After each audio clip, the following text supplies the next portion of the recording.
It may be the world's most famous bear, the giant panda.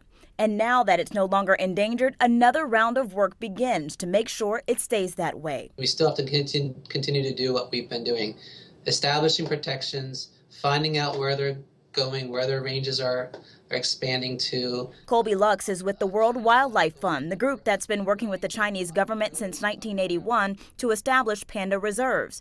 Those reserves now protect nearly 2/3 of all wild pandas in the bamboo forest where they get their food. Lux says since there are only about 1,900 pandas in the wild and it's still considered vulnerable, that work will continue, along with captive breeding, which prepares pandas to live in the wild. So how do you prepare the condor to be released to the wild?